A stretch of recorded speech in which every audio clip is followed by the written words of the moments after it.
Hey, what's going on, everyone? Welcome to another episode of 5 Minute Friday. I promise I'll do my best to keep it 5 minutes today. So we are going to be discussing tuning your nervous system today.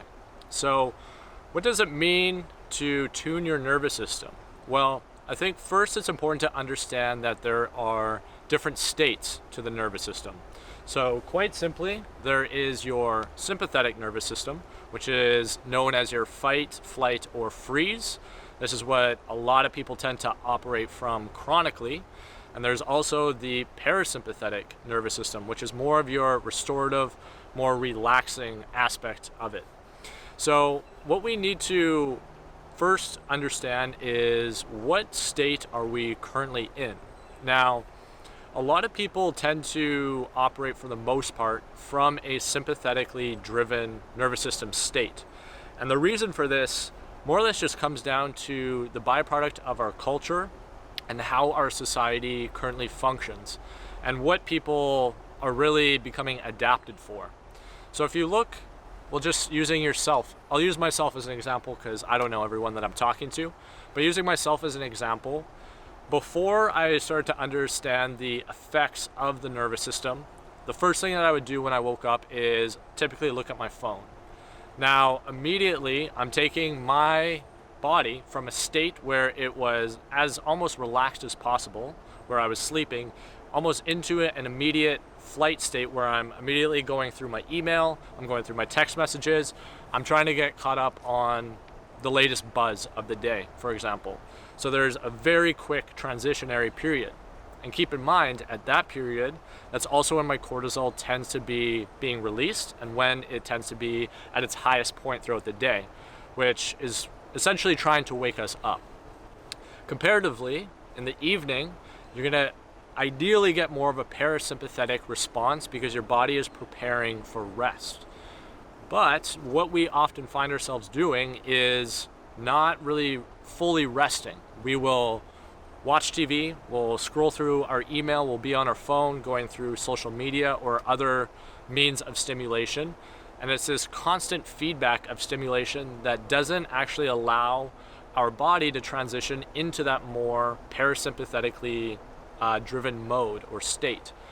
Now, with that being said, it's not the case for everyone. I don't want to just have a blanket statement around that, because there are people who tend to operate more from a parasympathetic state, and these people you might deem as not necessarily being lazy. I mean, you could say that, but I would say more unmotivated. And it's this lack of motivation to want to do anything that doesn't allow their body to kind of switch gears. And it's good to go in between both of them.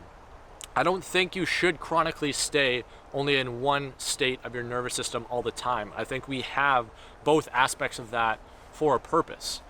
But keep in mind that it's likely you're more in a sympathetic state more than anything. And what you need to work on tuning is just chilling out, like not doing really anything.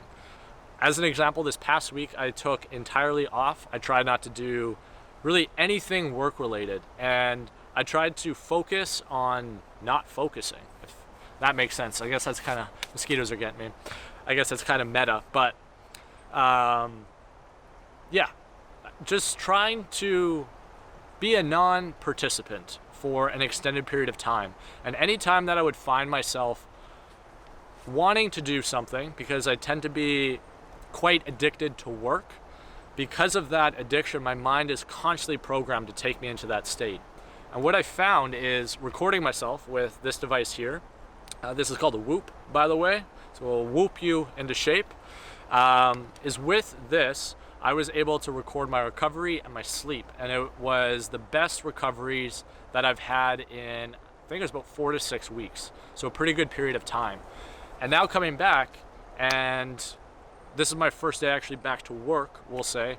I'm feeling much more restored. My brain seems to be firing a lot clearer because I did something that seemed almost counterintuitive. I wasn't working in order to work better, if that makes sense. So I think that's about 5 minutes. I will wrap it there for today. I hope you guys are enjoying these videos around everything in relation to movement, mindfulness, or using your mind.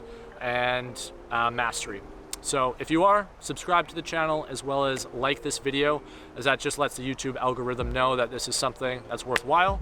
And I'll catch you guys next week for the next episode. Cheers until then. Peace.